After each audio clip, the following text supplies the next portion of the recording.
Good morning student. आज हम chemistry का फर्स्ट चैप्टर जिसका पार्ट नंबर 2 स्टार्ट करेंगे।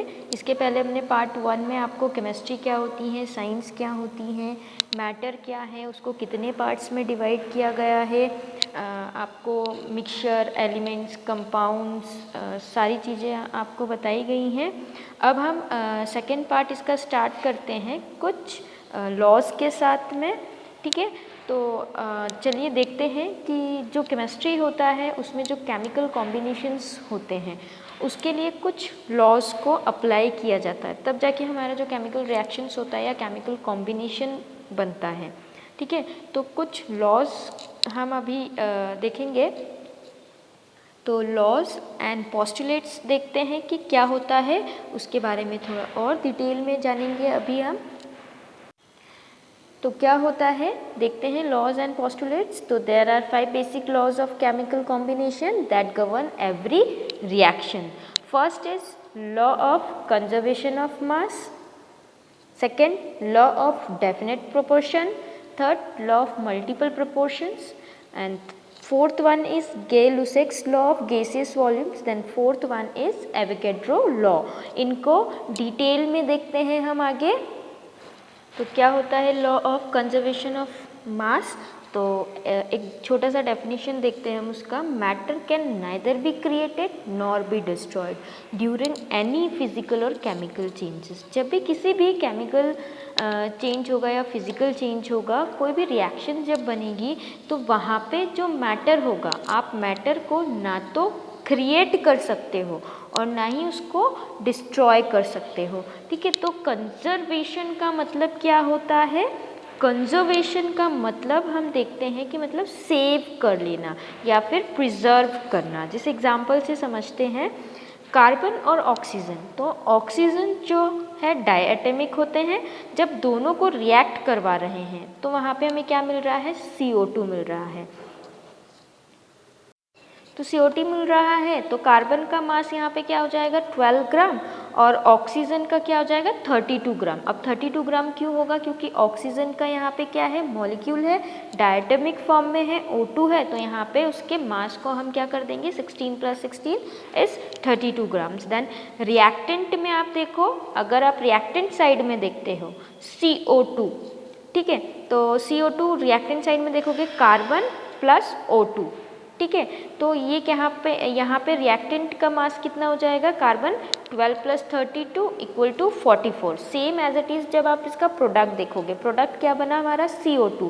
तो प्रोडक्ट में भी 44 ग्राम मिल रहा है। आप जब उसको कैलकुलेट करोगे तो वहाँ पे क्या होगा? 44 ग्राम मिल रहा है। तो जितना भी मास है वो प्रोडक्ट और रिएक्टेंट साइड में इक्वल होगा। क्या होगा? प्रोडक्ट और रिएक्टेंट साइड में इक्वल होगा। तो इससे क्या प्रूव होता है? Mass neither be created nor be destroyed.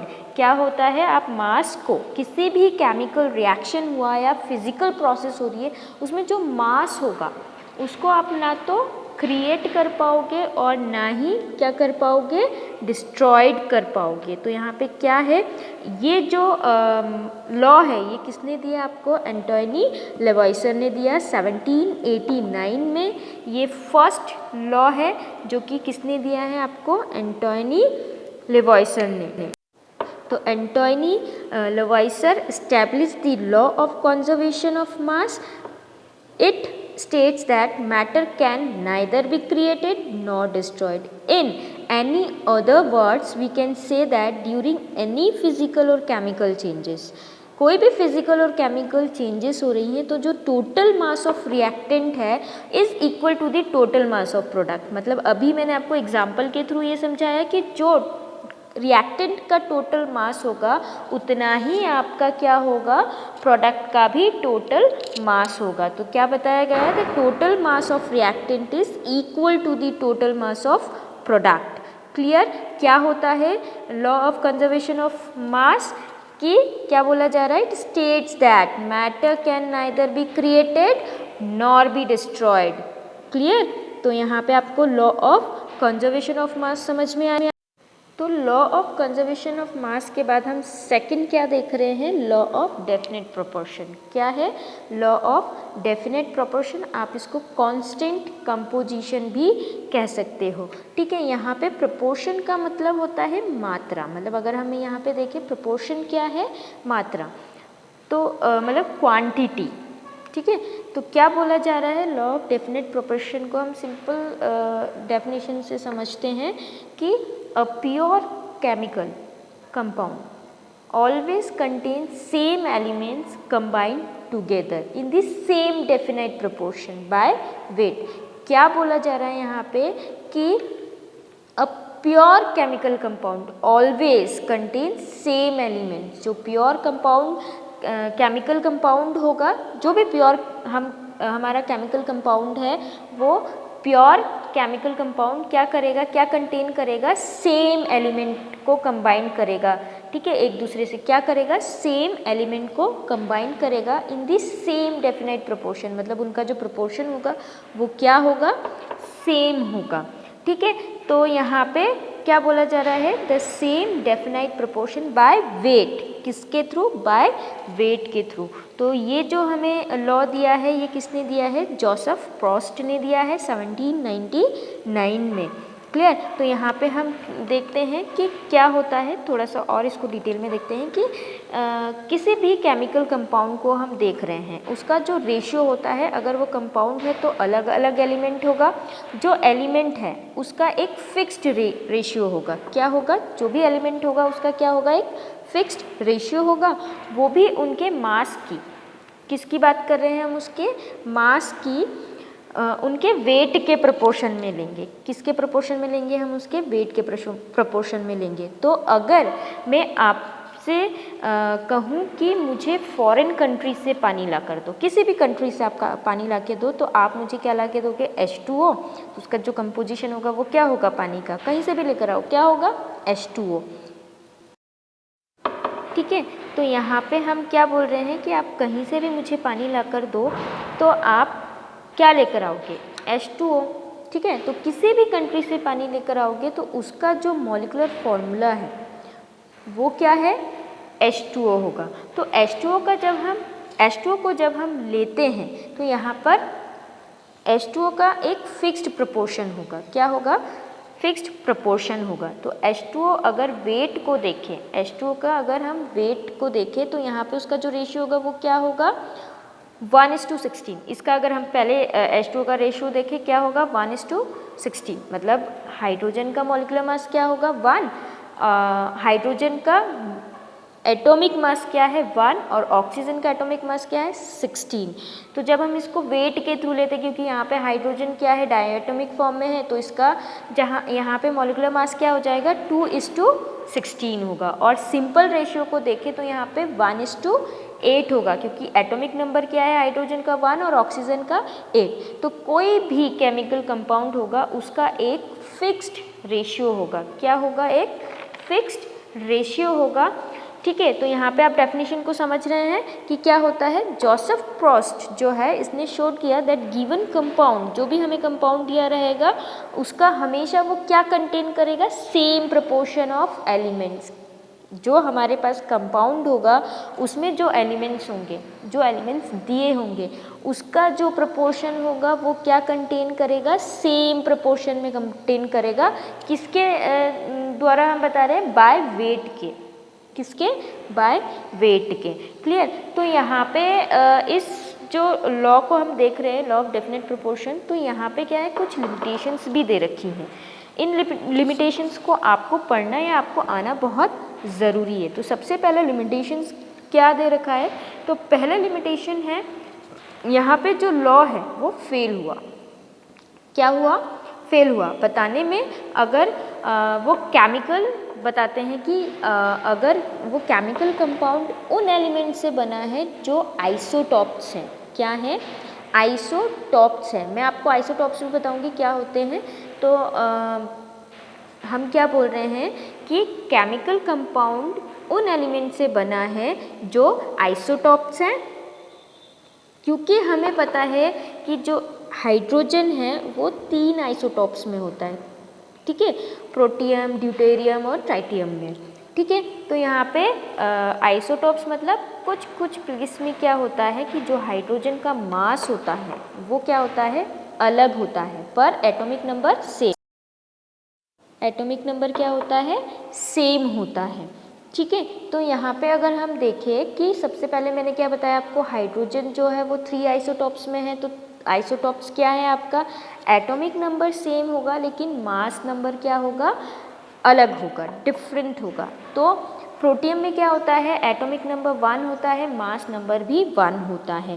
Deuterium में हाइड्रोजन का एटॉमिक नंबर 1 होगा और मास नंबर 2 होगा। ट्राइटियम में हाइड्रोजन का एटॉमिक नंबर 1 होगा और मास नंबर क्या होगा, 3 होगा। तो नॉर्मल हाइड्रोजन का एटॉमिक मास क्या होता है, 1 होता है। तो आइसोटॉप्स जो है वह 2 और 3, तो यहाँ पर आइसोटॉप्स लेते हैं। तो यहाँ मास में यानी वेट में गड़बड़ी हो जाएगी। किस में गड़बड़ी हो जाएगी, वेट में। तो यहाँ पर डेफिनेट प्रोपोर्शन गलत हो जाएगा, मतलब यहाँ पे जो हम मात्रा ले रहे हैं, सॉरी जो क्वांटिटी हम ले रहे हैं वो क्या हो जाएगी, फेल हो जाएगी। ठीक है, तो यहाँ पर आकर इसका जो लिमिटेशन, सॉरी इसका जो लॉ होता है डेफिनेट प्रोपोर्शन का, ये क्या हो जाता है, फेल हो जाता है। ठीक है, अगर हम सेकंड इसका लिमिटेशन देखते हैं, एक दूसरा लिमिटेशन इसको देखते हैं कि हमारे पास 2 मॉलिक्यूल है, एक है इथेनॉल और एक है ईथर। तो C2H5OH ये क्या है, OH इथेनॉल है, और CH3O CH3 ये क्या है, ईथर है। ठीक है, तो यहाँ पर अगर हम ईथर को देखें तो यहाँ पर 2 कार्बन है और 6 हाइड्रोजन है। ठीक है, और हमने इथेनॉल की बात की तो इथेनॉल में भी क्या है, 2 कार्बन है और 6 हाइड्रोजन होता है। तो एक ऑक्सीजन, मतलब दोनों में भी आप दोनों में देखोगे कि 2 कार्बन है, 6 हाइड्रोजन है दोनों में, और एक ऑक्सीजन है दोनों में। तो यहाँ पर जो कंपोजिशन है वो तो सेम है लेकिन कंपाउंड क्या हो गया, अब अलग अलग हो गया। तो दोनों कंपाउंड अलग है लेकिन मास क्या है, सेम है। अब यहाँ पे देखो क्या है, दोनों कंपाउंड अलग अलग है लेकिन उनकी जो कंपोजिशन है वो क्या है, सेम है, मतलब कंपोजिशन सेम है तो मास भी सेम होगा। ठीक है, तो इनकी केमिकल प्रॉपर्टीज़ क्या हो जाएगी, अब चेंज हो जाएगी क्योंकि इनका कंपाउंड अलग अलग है। तो इस जो ये जो लॉ है यहाँ पर गलत साबित हो जाता है। ये जो लॉ ऑफ कंपोजिशन है वो क्या है, यहाँ पर गलत साबित हो जाता है। तो दोनों लिमिटेशन को याद रखना है। आगे बढ़ते हैं, देखते हैं लॉ ऑफ मल्टीपल प्रोपोर्शन। तो when 2 elements combine to form more than 1 compound, जब 2 एलिमेंट्स क्या करते हैं, एक से ज़्यादा कंपाउंड बनाते हैं, तो then the masses of one of the elements which combines with the fixed mass of the other element are in simple whole number of ratio. क्या होगा, simple whole number of ratio. ठीक है, तो यहाँ पे क्या बोला जा रहा है कि जो मल्टीपल प्रोपोर्शन है, अलग अलग मात्रा में किसी एक एलिमेंट को हम फिक्स्ड कर ले, मतलब वो अलग अलग दूसरे एलिमेंट में अलग अलग मात्रा में रिएक्ट करेगा। ठीक है, क्या बोला जा रहा है यहाँ पे कि अलग अलग एलिमेंट अलग अलग मात्रा में रिएक्ट करेंगे, दूसरे जो एलिमेंट्स होंगे वो अलग अलग मात्रा में रिएक्ट करेगा, लेकिन वेट क्या होगा, फिक्स रहेगा। क्या रहेगा, वेट फिक्स रहेगा। तो एग्जाम्पल ले लेते हैं। एग्जाम्पल में हमने क्या लिया है, मल्टीपल प्रोपोर्शन के लिए N2O, NO, N2O3, N2O4, N2O5। तो यहाँ पे देखते हैं कि हमारे कौन कौन से एलिमेंट्स हैं, 2 नाइट्रोजन और ऑक्सीजन। कौन कौन से, मैं जो आपको बोल रही हूँ कंपाउंड के नाम आप नोटबुक में नोट कर लेना। कौन कौन से हैं, मैंने कंपाउंड के नाम बताए, N2O, NO, N2O3, N2O4, N2O5। तो यहाँ पे 2 एलिमेंट है, नाइट्रोजन और कंपाउंड। ठीक है, सबसे पहले हम N2O में देखते हैं। ठीक है, तो यहाँ पे नाइट्रोजन का जो मास होगा वो क्या होगा, 28, ऑक्सीजन का 16, NO का देखें तो 14, ऑक्सीजन का 16, N2O3 28 और 48, N2O4 28 64, N2O5 28 80। तो यहाँ पे फिक्स करें अगर नाइट्रोजन और ऑक्सीजन को, अगर यहाँ पे हम नाइट्रोजन को क्या लेंगे, फिक्स कर लेंगे, ठीक है। तो यहाँ पर हम क्या लेंगे, दोनों एलिमेंट का मास जो है वो फिक्स कर लेते हैं। सबसे पहले अगर हम नाइट्रोजन को कर रहे हैं फिक्स, ठीक है, तो ऑक्सीजन क्या हो जाएगा, देखो अगर हम नाइट्रोजन के मास को फिक्स कर रहे हैं, क्या कर रहे हैं, नाइट्रोजन के मास को फिक्स कर रहे हैं, तो यहाँ पे नाइट्रोजन का जो मास है वो क्या हो जाएगा, 28 को हाफ कर रहे हैं, किसको, 28 को। नाइट्रोजन का मास नंबर क्या है, 28। अगर N2O को देखें तो यहाँ पे ऑक्सीजन भी हाफ हो जाएगा, तो क्या हो जाएगा, फर्स्ट वाले में देखो सबसे पहले कि 28 है नाइट्रोजन का मास, ठीक है, तो वहाँ पे 28 से नाइट्रोजन को हमने क्या ले लिया, हाफ कर दिया, तो 14, और ऑक्सीजन क्या हो गया 8, क्योंकि फर्स्ट में 16 था। देन NO का 14 है, तो यहाँ पे भी 14 ही रहेगा, ठीक है, ऑक्सीजन 16 हो जाएगा।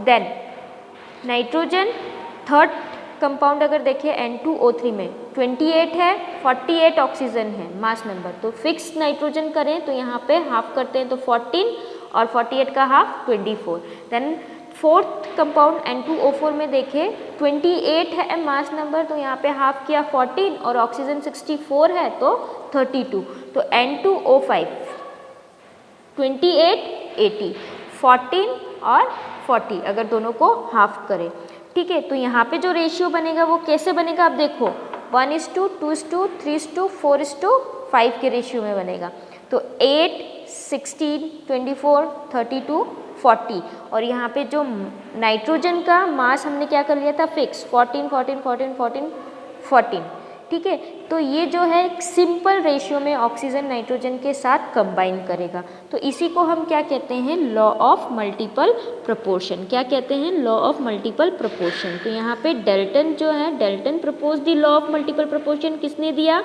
डाल्टन ने। According to this law if two elements can combine to form more than one compound, the mass of, मतलब यहाँ पे क्या है, दो कंपाउंड मिलकर कितने एलिमेंट्स मिलकर कितने कंपाउंड्स बना रहे, मोर देन वन कंपाउंड, तो the mass of one element that combines with the fixed mass of the other element, क्या होगा, जो मास होगा एक एलिमेंट का वो दूसरे एलिमेंट के मास के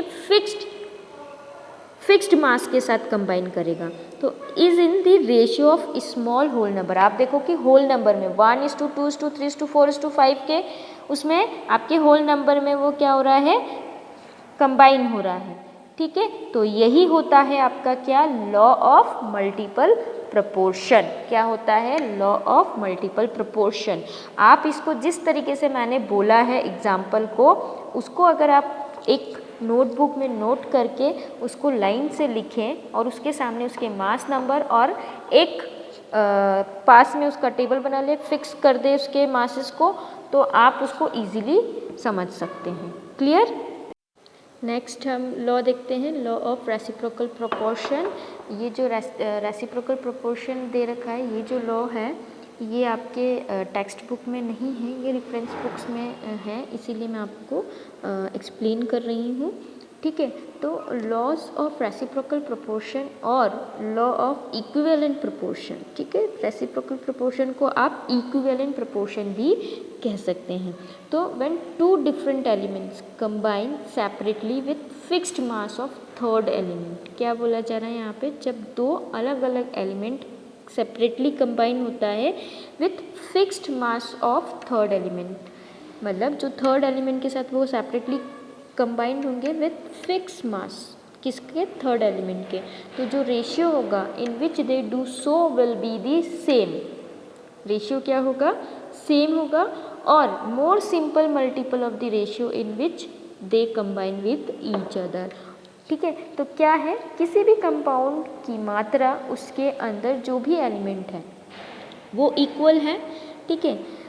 जब दो डिफरेंट एलिमेंट्स कंबाइन कर रहे हैं अलग अलग सेपरेटली विथ ऐसे तीसरे एलिमेंट के साथ जो दोनों के साथ में फिक्स्ड रेशियो रखता है, किसके साथ, दोनों के साथ में फिक्स्ड रेशियो रखता है, जब ये दोनों अलग अलग एलिमेंट में आपस में कंबाइन करेंगे तो इससे भी ज़्यादा सिंपल रेशियो में कंबाइन करेंगे, मतलब यहाँ पे क्या बोला जा रहा है कि जब दो डिफरेंट एलिमेंट कंबाइन हो रहे हैं अलग अलग सेपरेटली तीसरे एलिमेंट के साथ, जो तीसरा एलिमेंट है उसका फिक्स्ड रेशियो के साथ वो दोनों एलिमेंट के साथ कंबाइंड होंगे। लेकिन और भी सिंपल रेशियो में जब वो दोनों एलिमेंट आपस में कंबाइंड होंगे वो और भी simple ratio, fixed simple ratio में बनाएगा, कंबाइन करेंगे। ठीक है, तो यहाँ पे हम एग्जाम्पल के थ्रू समझते हैं कि सबसे पहले हम हाइड्रोजन ले लेते हैं।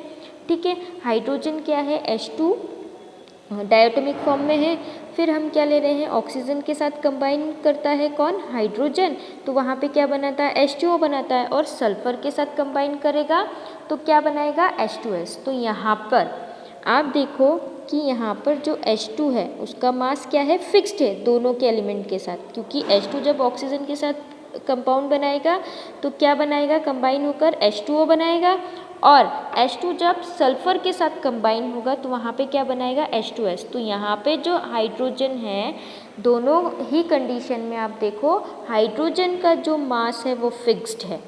ठीक है, वो कैसे, अगर हम यहाँ पे हाइड्रोजन देखें H2O में तो इसका मास क्या है, 2 हाइड्रोजन का। और अगर सल्फर के साथ जब कंबाइन हो रहा है तो वहाँ पे हाइड्रोजन का मास देखें तब भी क्या है, 2 है। ठीक है, तो हाइड्रोजन में जब हाइड्रोजन ऑक्सीजन के साथ कंबाइन होता है वहाँ पे H2O है तो वहाँ पे क्या रेशियो बन रहा है, 2:16। इसको और सिंपल करेंगे तो 1:8 में होगा। और अगर H2S में देखें तो 2:32। ठीक है, किस रेशियो में है, 2:32। और इसको सिंपल करेंगे तो 1:16 के रेशियो में। लेकिन जब ये दोनों सल्फर और ऑक्सीजन क्या कर रहे हैं, दोनों आपस में कंबाइन हो रहे हैं वहाँ पे क्या हो रहा है, सल्फर और ऑक्सीजन जब आपस में कंबाइन हो रहे हैं तो यहाँ पे क्या रेशियो बन रहा है, 32:16। क्या रेशियो बन रहा है, 32:16। तो यहाँ पे क्या हो जाएगा, 2:1 का रेशियो, क्या हो जाएगा, 2:1 का रेशियो। ठीक है, लेकिन हमें पता है कि जो सल्फर और ऑक्सीजन है एक कंपाउंड बनाते हैं जो SO2 है। ठीक है, क्या है, SO2 है। ठीक, तो S क्या है, 32 और ऑक्सीजन का मास भी क्या हो जाएगा यहाँ पे 32, O2 है तो यहाँ पे अगर 32:32 है तो इसको जब हम रेसिप्रोकल के फॉर्म में देखेंगे तो यहाँ पे क्या हो जाएगा, इसका सिंपल रेशियो 30:32 मतलब 1:1। किस रेशियो में, 1:1। तो ये एक सिंपल रेशियो हो गया और इक्विवेलेंट प्रोपोर्शन बन रहा है। क्या है, इक्विवेलेंट प्रोपोर्शन बना रहा है। ठीक है, तो ये और ज़्यादा सिंपल हो गया, क्या हो गया, और ज़्यादा सिंपल हो गया। और इसीलिए हम रेसिप्रोकल प्रोपोर्शन को इक्विवेलेंट प्रोपोर्शन भी कहते हैं। ठीक है, तो यहाँ पे आपको लॉ ऑफ रेसिप्रोकल प्रोपोर्शन समझ में आया। इसको किसने दिया, रिचर ने दिया, रिचर 1792 में। क्लियर। नेक्स्ट हम देखते हैं गैल-लुसेक्स लॉ ऑफ गैसियस वॉल्यूम। तो यहाँ पे किसका वॉल्यूम होगा, किस में हम देखेंगे, यहाँ पे किसके कंपाउंड्स बनेंगे, गैसेस के कंपाउंड बनेंगे।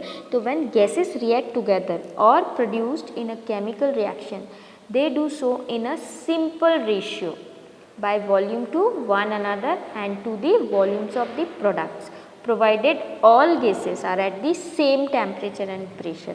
तो जब गैसेस आपस में रिएक्ट करती हैं तो यहाँ किसी केमिकल रिएक्शन में बाय प्रोडक्ट के फॉर्म में बाहर आती है या बनती है। ठीक है, तो इसका सिंपल रेशियो में बाहर आती हैं। ठीक है, तो यहाँ पर क्या होना चाहिए, टेम्परेचर और प्रेशर सेम होना चाहिए। क्या होना चाहिए, टेम्परेचर और प्रेशर सेम होना चाहिए, मतलब कांस्टेंट होना चाहिए। इसके इंक्रीजिंग या डिक्रीजिंग, मतलब इसे इंक्रीज या डिक्रीज नहीं कर सकते हैं। टेम्परेचर और प्रेशर को हम इंक्रीज और डिक्रीज नहीं कर सकते हैं। यहाँ पे रिमेन क्या होना चाहिए, टेम्परेचर और प्रेशर कांस्टेंट होना चाहिए। तो एग्जांपल लेते हैं हम यहाँ पे H2 + O2 तो क्या बनाएगा, H2O। ठीक है, क्या बनाएगा, H2O। तो यहाँ पे रिएक्टेंट साइड में देखिए 1 मोल है हाइड्रोजन, ऑक्सीजन भी 1 मोल और प्रोडक्ट भी क्या है, 1 मोल में। तो अगर यहाँ पर अच्छे से बैलेंस कर दे रिएक्शन को, क्योंकि मैंने क्या बोला अभी, H2O2, क्या बोला है, H2 + O2, तो प्रोडक्ट मैंने क्या बोला, H2O। तो यहाँ पे हम बैलेंस अगर कर दे तो यहाँ पर क्या होगा, 2H2 + O2 2H2 plus O2 gives 2H2O, क्या देगा 2H2O। तो 2:1:2, तो यहाँ पे क्या रेशियो बनेगा 2:1:2 का। तो रेशियो जो है मतलब जो मोल यहाँ पे होगा तो 2H2 का मोल क्या होगा 2 मोल, O2 का 1 मोल और प्रोडक्ट में 2H2O का 2 मोल। तो रेशियो जो होगा वो क्या हो जाएगा 2:1:2 का। तो ये है आपका Gay Lussac's law of gases volume. तो व्हेन गैसेस कंबाइन और are produced in a chemical reaction, जब गैसेस कंबाइन करती हैं या केमिकल रिएक्शन में प्रोड्यूस्ड होती है तो they do so in a simple ratio by volume. क्या बनाएगी सिंपल रेशियो बनाएगी बाय वॉल्यूम में। तो provided all the gases are at same temperature and pressure, ठीक है, जो कि मैंने आपको बताया यहाँ पे प्रेशर और टेम्परेचर क्या होना चाहिए सेम होना चाहिए, कांस्टेंट होना चाहिए। तो यहाँ पे मैंने आपको कुछ लॉज बताए हैं, ठीक है। आगे थर्ड पार्ट में मैं आपको और डिटेल में इस चैप्टर को समझाऊंगी, ठीक है। तो फर्स्ट और सेकंड पार्ट आपका कंप्लीट हो गया है, तो यहाँ पर आप नोट्स प्रिपेयर करना, क्लियर। और आगे का हम थर्ड पार्ट में एक्सप्लेन करेंगे। Thank you so much.